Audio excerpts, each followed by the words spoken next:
Hi, my name's Kevin Hicks. Welcome to my YouTube channel, The History Squad. Now today we're on location in Moose Jaw in Saskatchewan, Canada, and we're in the Passage to Fortune exhibition in the tunnels of Moose Jaw. And this shows what life was like for Chinese immigrants early on in Canada's history. It's quite a story, but you've got to understand that the Chinese have been coming to Canada since 1788. A British fur trader brought 50 artisans, skilled people from China to help him build an outpost.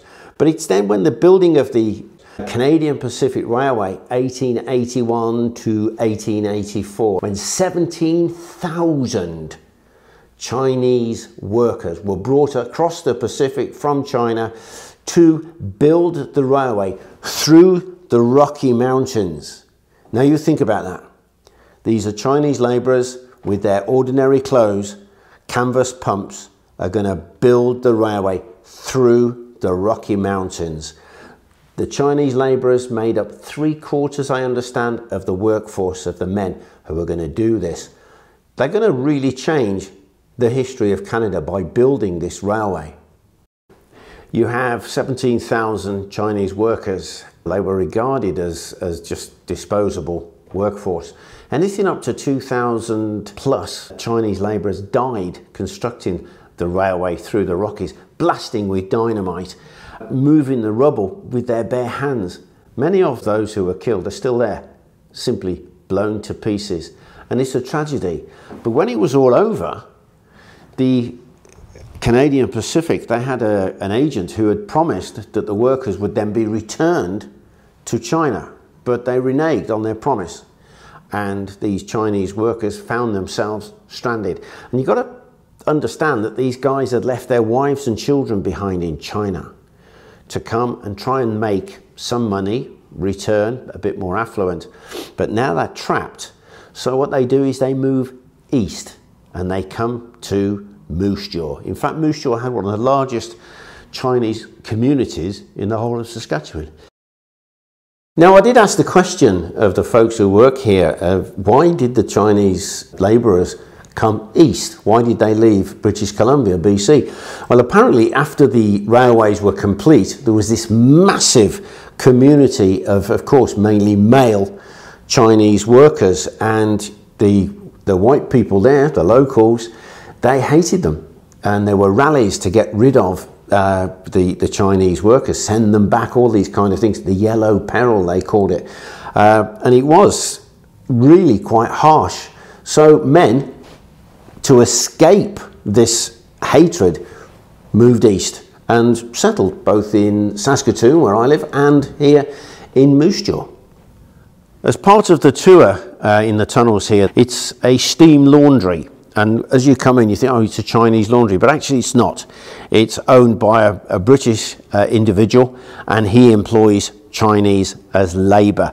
But I asked the question, why on earth would a man in China leave his wife, his family, children behind to come and work on a railway for a few years and then return? Why would they do that in the first place? But then when you look in the 1800s, there was the Opium Wars, the Taiping Wars, there was lots of droughts, natural disasters, and China was in an absolute terrible state. I've seen a film from the end of the Victorian times of parts of Shanghai, and it blows your mind as to the poverty of these men. So what they're doing is they've come across to Canada with the hope or the promise of good pay. They work on the railways, but then they're stranded here. So there you are, you're a Chinese labourer, you've worked for those years on the railway, cutting through the Rockies, you've survived, and they've reneged on their promise in returning you to China. You're stuck. You're unpopular, you're Chinese, British Columbia, far too many Chinese men, so you've got to escape. You need the services of an agent, a comprador, who will get you a job elsewhere.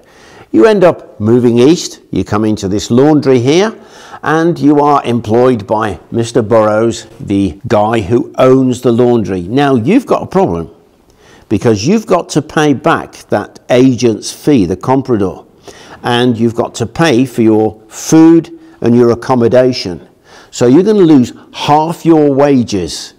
Even before you can start to save, to do anything else, you have lost 50%, half of your wages, just paying back the agent's fee and paying for your food and accommodation, which I can assure you was so basic. Just have a look at their accommodation. These are the bunks. They're so tightly packed in that disease is going to spread. People are going to fall ill. I mean, the toilets here, you know, they've got to empty their own buckets as soon as they start to overflow. But you know what really makes me angry? I look at these, and this is exactly how people in London were treated in the early 1900s. These bunks are so familiar for the workhouses. It's always that case, isn't it? The exploitation of the poor worker. To see this, the way they've reconstructed it, what a message they're giving. So can you imagine working down here? We're in the laundry. It will be so hot, so steamy. The walls will be dripping. This is a hard place to work. And here you have what they call in Canada, I've now found out, a washboard. When I was a kid, these were still around, and they was called a dolly and a dolly tub. And you have the washing that you've got to clean, and you scrub it up and down. The difference here is they have lye soap. They actually have some of the original stuff. I'm not going to touch it because it burns. It's caustic. So you're washing away, your hands are soaking wet, 14 hours or even longer you could be working down here, and your hands would be raw. Their hands would be terribly scarred, and I know, you know, what it's like to have scarred hands. It's not good. People identify you, don't you? Oh, look, he's scarred. Get some infection into it, you're in trouble. You need the only doctor available to you, and it's traditional Chinese medicine. Don't forget that bit. But this is a dangerous place. You've got the atmosphere, right? The steam and all of that. But have a look at this.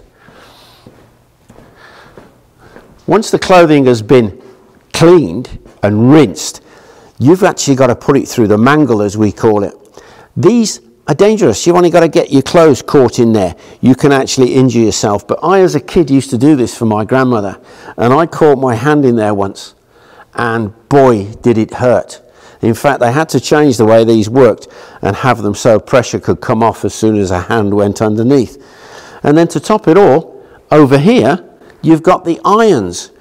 These irons, heavy pieces of iron, they're heated up on a pot-bellied stove, and you have got to apply a lot of pressure, and you've got to sprinkle the water on it to get yourself a good crease, a good shirt, all nicely pressed. You catch your thigh on this, it burns. You catch your hand on it, you are burned. These places, they're not easy to work in. And yet they beat it, didn't they? These guys worked from the Pacific Railway all the way through these laundries, their exploitation. They paid their money back to the agents, and then they took over their own businesses. And that's a fantastic reflection of the Chinese community in Canada. They're brilliant, and they work hard. Well, just to finish off, there's a part that I haven't covered, and it was the discrimination against the Chinese community by the Canadian government, and it's quite awful. I'm going to have to read some of this because it's quite involved, so bear with me. You got the Chinese Immigration Act of 1885. It imposed a $50 head tax on every Chinese person seeking entry into Canada. It marked a period of legislation of anti-Chinese racism. It talks about how they were not desired as citizens because the way they dressed, because of their habits and things like this. But then the tax was raised. Now think about that. If you're an immigrant, you're coming from Ireland or England, you're coming into Canada, you simply come through customs, no problems at all. But if you're Chinese, you've got to pay that $50 extra. And then to add insult to injury, it was increased to $100 in 1900, then $500 in 1903. That's the equivalent of $17,000 today. Then it gets worse. And a further attempt to make immigration prohibitive for Chinese individuals, on July the 1st, 1923, Parliament passed the Chinese Immigration Act. The act is commonly referred to as the Chinese Exclusion Act. The Chinese Canadian community called it Humiliation Day. It was the ultimate form of humiliation to these Chinese people. The act was repealed in 1947. Do you know, during the 24 years that that act was empowered, less than 50 Chinese immigrants made it into Canada. But the Chinese didn't give up. Second World War.